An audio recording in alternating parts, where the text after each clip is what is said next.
Bondoso Deus, nós te agradecemos porque o Senhor levanta homens e mulheres, pessoas como o pastor René que nos inspiram, pessoas que têm servido de uma forma tão profunda, tão simples, tão direta ao teu reino, e tê-lo aqui conosco é uma alegria, um privilégio. Que o Senhor fale ao coração de cada um aqui, que o Senhor fale a essa igreja, aquilo que o Senhor reservou através do teu servo para nós nessa noite. É o que nós te pedimos no nome do teu Filho Jesus. Amém. Amém. Bom, o pastor René, ele vai pregar em portunhol, certo? E vocês vão ver que o portunhol dele é muito melhor do que o meu português, então vocês vão ter pouca dificuldade. O Dani está aqui embaixo para dar uma ajuda em qualquer coisa, mas, pastor René, é uma alegria tê-lo conosco.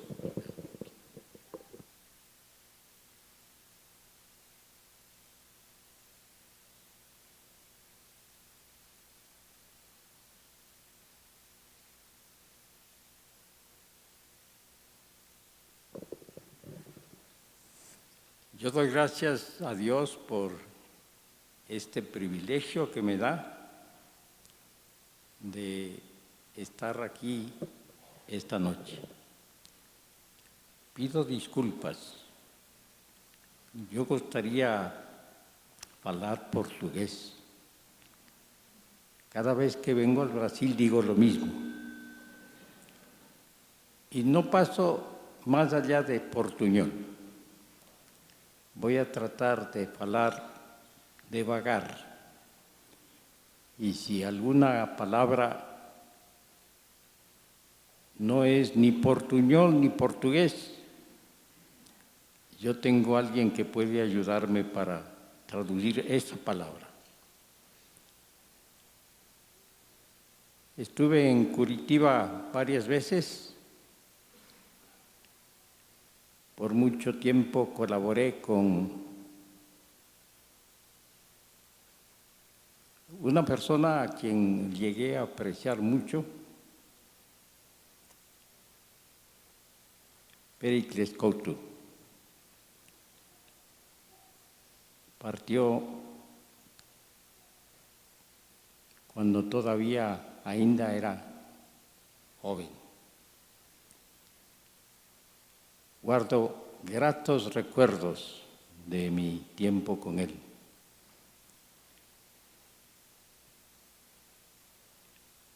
Yo crecí en un hogar cristiano, en un hogar humilde, con un padre que no tenía mucha educación formal, gustaba leer, era autodidacta y era un evangelista nato, nunca fue a un seminario.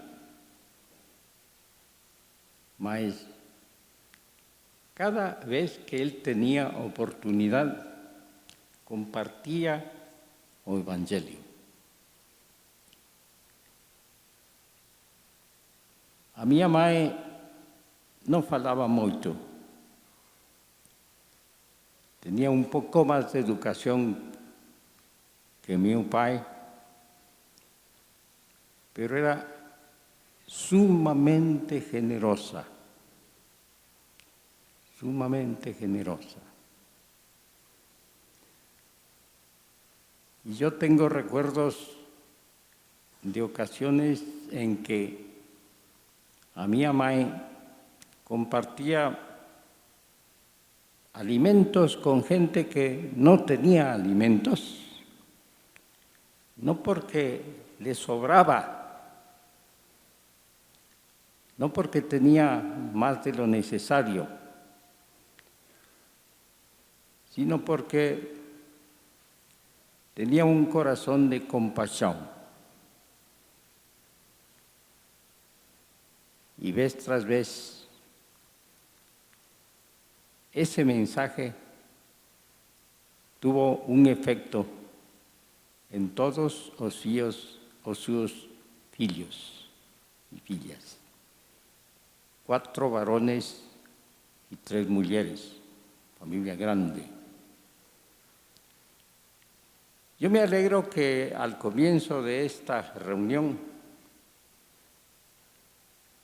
se hablara de la necesidad de colaborar con un proyecto de servicio,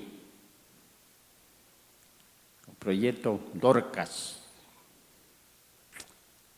Gracias a Dios por todo lo que la Iglesia hace para servir a gente necesitada. Eso no es, digamos, optativo, opcional. Es parte esencial de la vida cristiana. Parte esencial de la vida cristiana. Yo decía, o mío pai era un evangelista nato. Espontáneamente compartía el Evangelio. Y un texto que usaba con mucha frecuencia es Efesios capítulo 2, versículos 8 y 9.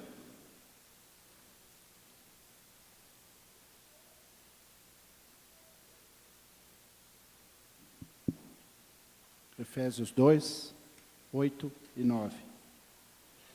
Pois vocês são salvos pela graça por meio da fé, e isso não vem de vocês, é dom de Deus, não por obras, para que ninguém se glorie, porque somos criação de Deus, realizada em Cristo Jesus, para fazermos boas obras, as quais Deus preparou antes para nós as praticarmos. O mío pai tomaba esos 2 versículos y explicaba el Evangelio en un contexto católico romano.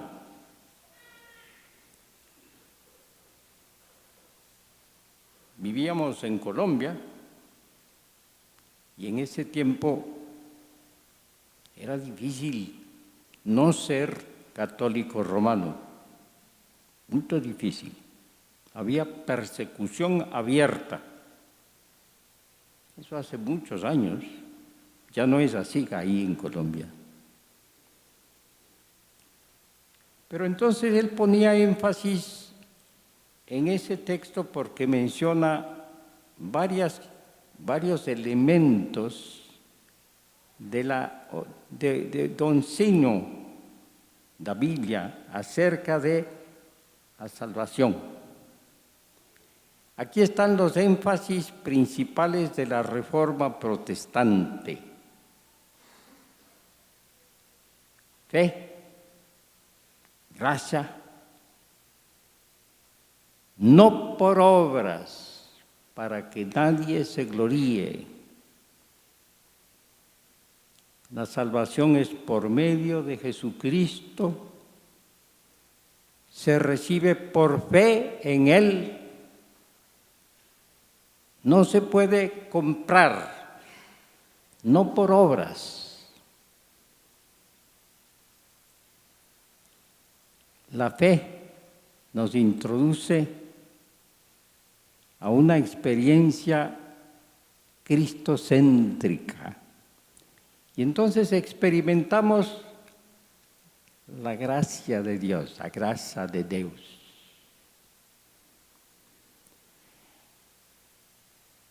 Eso es bien, está bien. Mas en la exposición que escuché a mi pai, faltaba un elemento. Dice aquí, no por obras, mas vocês fueron creados en Cristo Jesús para buenas obras. Qué importante. Una palabra marca toda una diferencia. No por obras, pero para. buenas obras.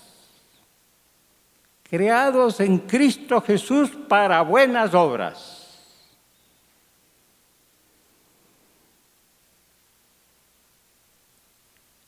Qué importante recordar para qué fuimos creados en Cristo Jesús.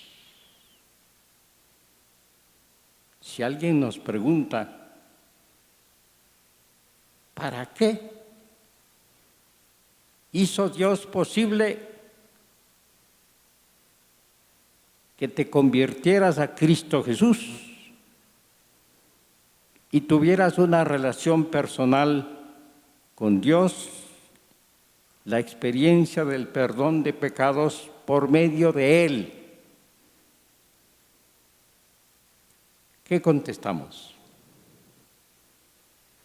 Muchos dirían, bueno, Dios me salvó para ir al cielo. Tenemos que esperar hasta morirnos para ir al cielo.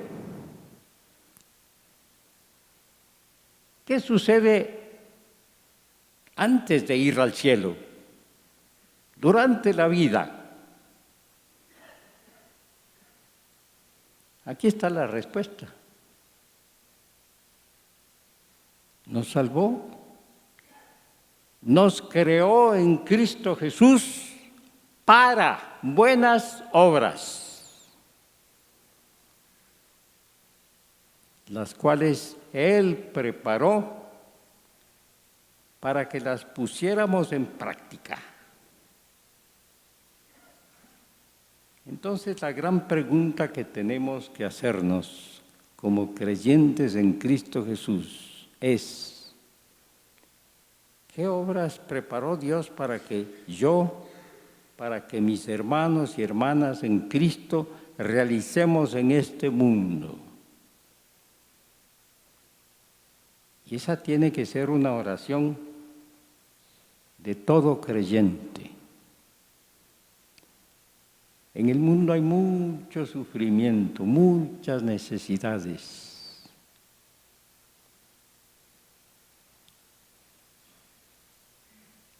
El papel de los cristianos, entre otros papeles, es servir a Dios haciendo buenas obras, buenas obras, buenas obras.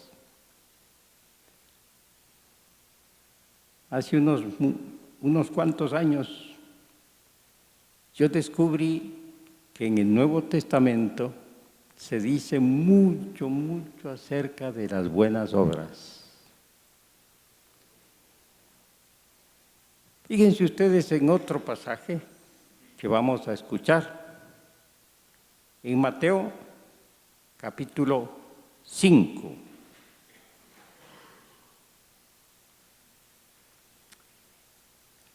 Capítulo 5 de Mateo, versículos 14 a 16. Mateus capítulo 5, 14 a 16. Vocês são a luz do mundo, e não se pode esconder uma cidade construída sobre um monte. E também ninguém acende uma candeia e a coloca debaixo de uma vasilha.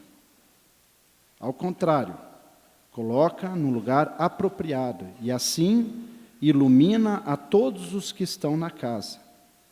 Assim brilhe a luz de vocês diante dos homens, para que vejam as suas boas obras e glorifiquem ao Pai de vocês que estás no céu. En la enseñanza bíblica, las buenas obras ocupan un lugar muy importante, muy importante. Jesús dijo, yo soy la luz del mundo. Y esto aparece en el Evangelio de Juan, capítulo 9. Yo soy la luz del mundo. Mas aquí dice, ustedes, mis discípulos, son la luz del mundo. Esa es una afirmación en modo indicativo. una descripción de qué son los cristianos. Son la luz del mundo. Pero después de hacer esa afirmación, dice Jesús, hagan brillar su luz, hagan brillar. La luz no tiene otra función que alumbrar. Si no alumbra, no cumple su función.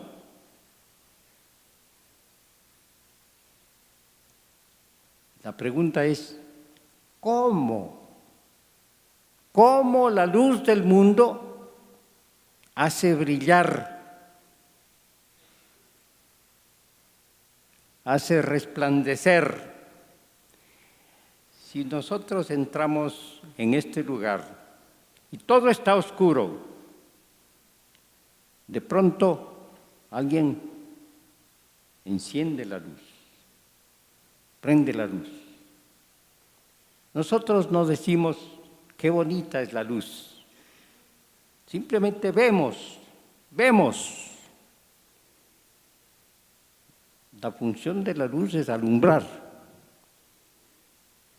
Aquí dice, hagan brillar su luz delante de todos. ¿Cómo? Para que puedan ver sus buenas obras.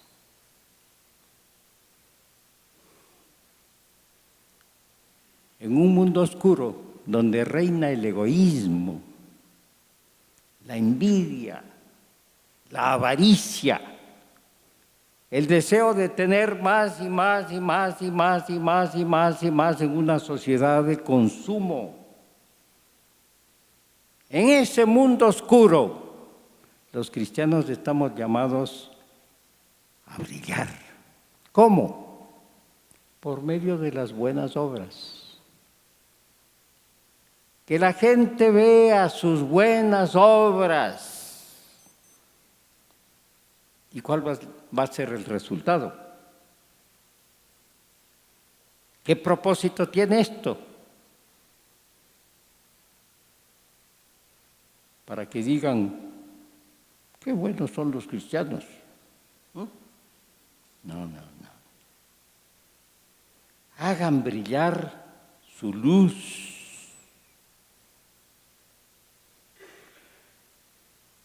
Para que vean sus buenas obras y glorifiquen al Padre que está en el cielo. La gloria es para Dios. Un Dios de compasión, un Dios que ama a los necesitados, ama a todos ciertamente, pero tiene preocupación especial por los necesitados. Y eso se repite a lo largo del Antiguo y del Nuevo Testamento. Dios es un Dios que ama la justicia y exige justicia. Las buenas obras son expresión de justicia, de preocupación porque la gente a nuestro alrededor disfrute de todos los beneficios de la creación de Dios y cubra sus necesidades básicas. En el Antiguo Testamento se usa una palabra con mucha frecuencia que expresa el propósito de Dios para todo ser humano. Shalom. Shalom. ¿Qué significa shalom? Bueno, se traduce como paz. Paz. Pero la paz a la cual se refiere Shalom no es solamente ausencia de conflicto, es mucho más, es algo positivo, es armonía con Dios, armonía con el prójimo, armonía con la creación de Dios.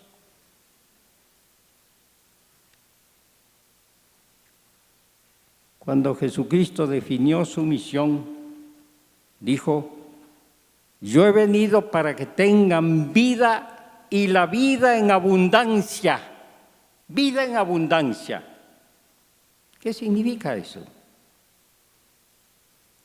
Vida en la cual todas las necesidades humanas básicas son satisfechas. Nadie puede decir, bueno, yo conozco a Dios y ya no tengo que comer, ya no necesito ropa, ya no preciso techo, ya no preciso relaciones sociales, ya no necesito trabajo.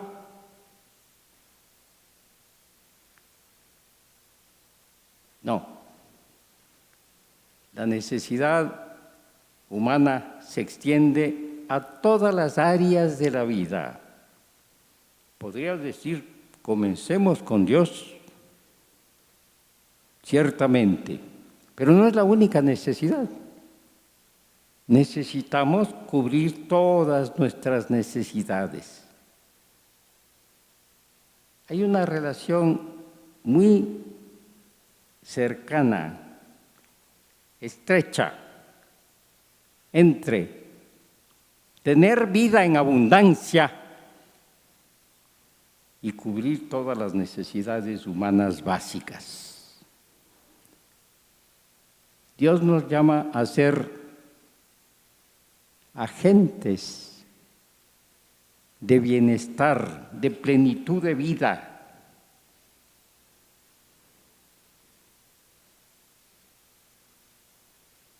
Hemos sido creados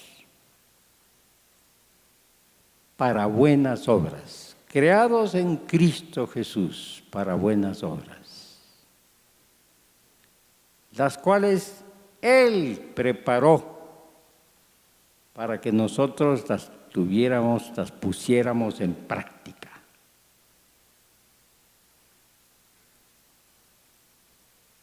Que el Señor nos dé visión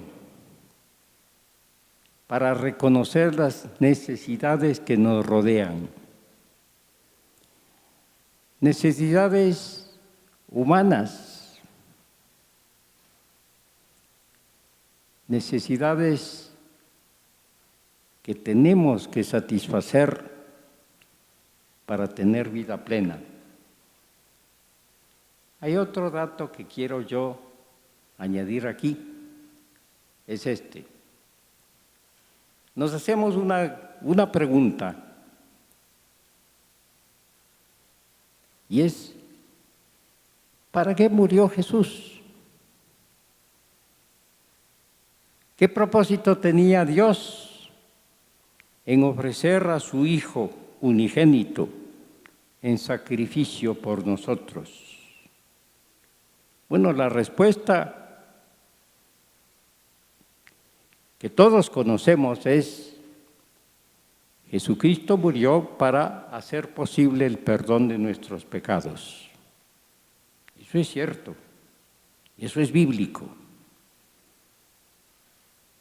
Está en el corazón del Evangelio. Pero olvidamos a veces, con mucha frecuencia,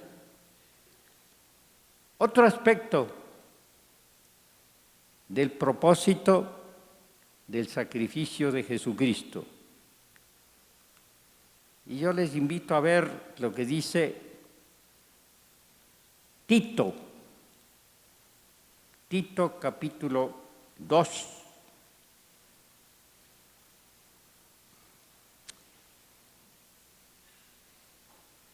Versículo 14.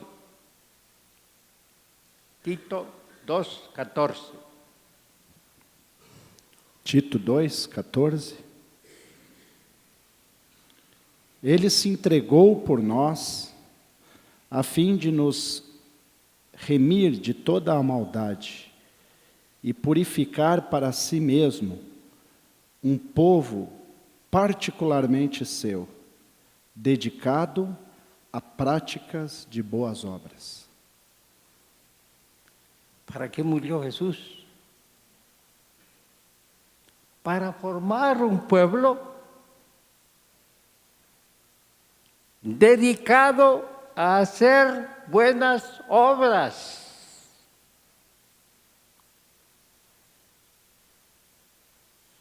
No podemos reducir el mensaje del Evangelio a una esperanza que tiene que ver con el más allá. Gracias a Dios tenemos la promesa de que entraremos en su presencia cuando dejemos este mundo. Pero el propósito de Dios va más allá. No simplemente que vayamos al cielo. Él quiere un pueblo celoso de buenas obras, ansioso de servir a otros, deseoso de hacer el bien.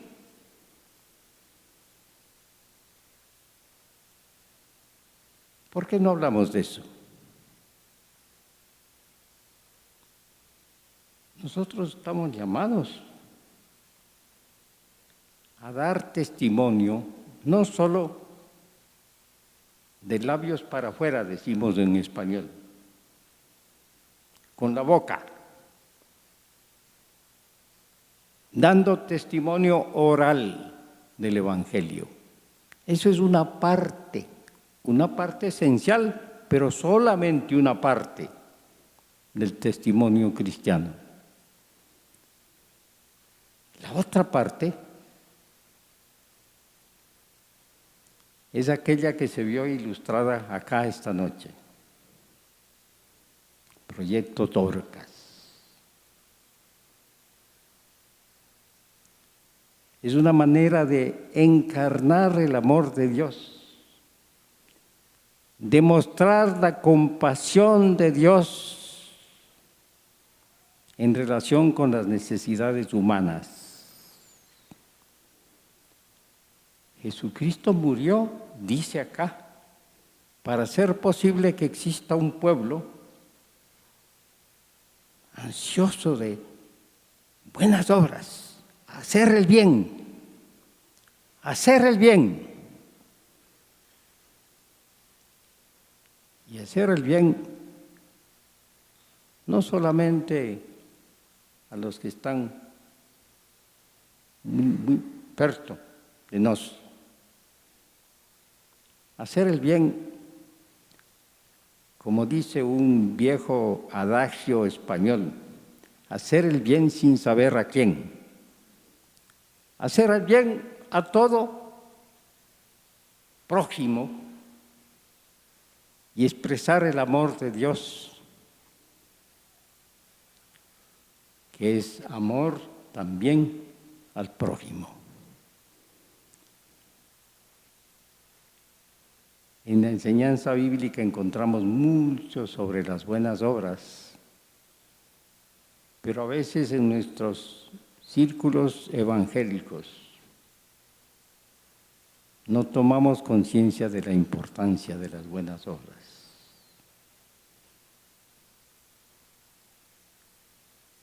Podríamos prolongar este mensaje haciendo referencia a la enseñanza de Tiago. Escuchamos la lectura de un pasaje en el capítulo 1, donde Tiago dice que la verdadera piedad se demuestra en términos de hacer el bien, especialmente en relación a la gente más necesitada.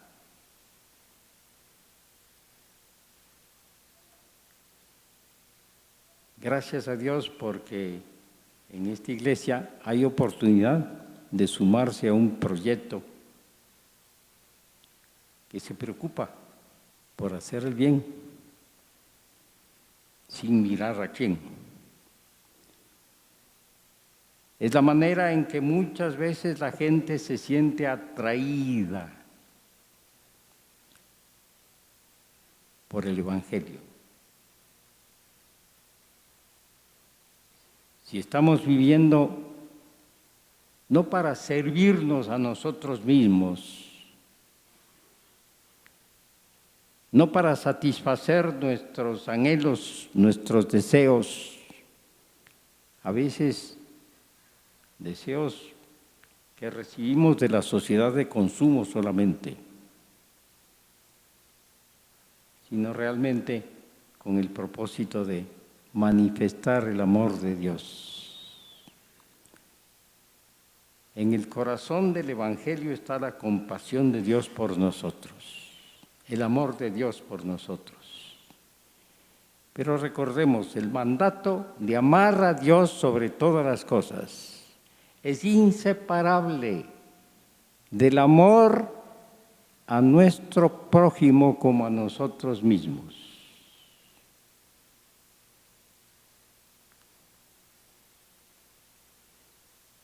En las cartas de Juan encontramos una enseñanza sumamente importante en relación con esto. Si no amamos al prójimo a quien hemos visto, ¿cómo podemos amar a Dios a quien no hemos visto? El amor al prójimo hace visible el amor que tenemos, la relación que tenemos con Dios mismo. Termino haciendo referencia a otro pasaje en Gálatas. Gálatas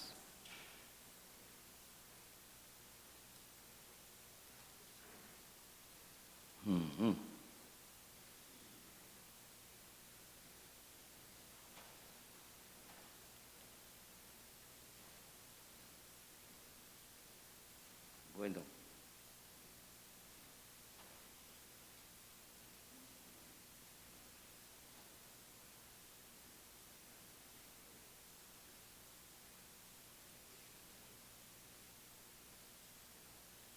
Gálatas capítulo 6, versículo 9 y 10. Gálatas 6, 9 Y 10. e 10.